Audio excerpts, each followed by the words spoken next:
Hello friends, അപ്പോൾ ഇത് ആറാമത്തെ നോമ്പറിൻ്റെ ഒരു വീഡിയോ ആണ്. നമ്മളിന്ന് സ്നാക്സ് ആയിട്ട് ബ്രെഡ് പപ്സ് ആണ് ഉണ്ടാക്കുന്നത്. അപ്പോൾ അതിന് വേണ്ടിയിട്ട് ബ്രെഡ് ആദ്യം ഒന്ന് ആവി കയറ്റിയെടുത്ത് പിന്നെ അതിൻ്റെ ഫില്ലിങ്സ് ഒക്കെ റെഡിയാക്കി ബ്രെഡ് ഒന്ന് ജസ്റ്റ് പരത്തിയെടുത്തിട്ട് അതിൻ്റെ ഉള്ളിൽ ഫില്ലിങ്സ് വെച്ചിട്ട് മൈദ വെച്ച് ഒട്ടിച്ചെടുത്തു. ഇത് വൈകുന്നേരം നോമ്പ് തുറക്കേണ്ട ടൈമൊക്കെ ആകുമ്പോഴേ ഫ്രൈ ചെയ്തെടുക്കുള്ളൂ കേട്ടോ.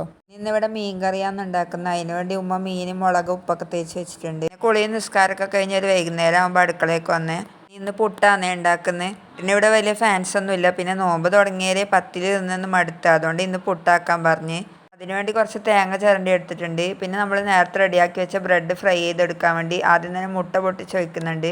പിന്നെ അതിലേക്ക് കുറച്ച് പാലും കൂടി ഒഴിച്ചിട്ട് കുരുമുളക് ഉപ്പിട്ടിട്ടൊന്ന് മിക്സ് ആക്കി എടുക്കുന്നുണ്ട്. ബ്രെഡ് ഈ മുട്ടയുടെ മിക്സിലൊന്ന് മുക്കിയിട്ട് ഫ്രൈ ചെയ്തെടുക്കുക. അപ്പോഴേക്കും ഉമ്മ ഇവിടെ മീൻ കറിയൊക്കെ റെഡിയാക്കിയിട്ടുണ്ട്.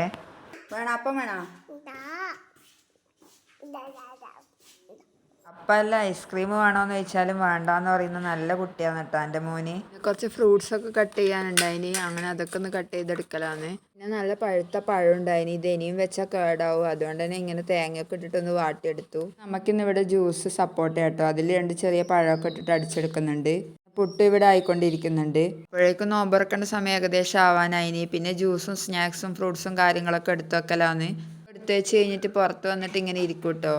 എപ്പോഴും ഇങ്ങനെ ഇരിക്കാൻ ടൈം കിട്ടലൊന്നുമില്ല, എന്നാലും ടൈം കിട്ടുമ്പോഴൊക്കെ ഇരിക്കും.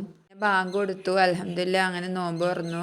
ജ്യൂസൊന്നും അങ്ങനെ കുടിക്കലില്ലേ, ചായ തന്നെ കുടിക്കല്. പക്ഷേ ഇന്നെൻ്റെ ഫേവറേറ്റ് ജ്യൂസാണ്, അതുകൊണ്ട് ഇന്ന് കുടിക്കാതിരിക്കാൻ പറ്റിയില്ല. നിസ്കാരം കാര്യങ്ങളൊക്കെ കഴിഞ്ഞ് കുറേ ടൈം കഴിഞ്ഞിട്ടാണ് ഫുഡ് കഴിച്ചത്. ഇന്നത്തെ വീഡിയോ ഇത്രയേ ഉള്ളൂ. വീഡിയോ ഇഷ്ടമായാൽ ലൈക്ക് ചെയ്യുക, ഷെയർ ചെയ്യുക, സബ്സ്ക്രൈബ് ചെയ്യുക. അപ്പോൾ ഓക്കെ, ബൈ.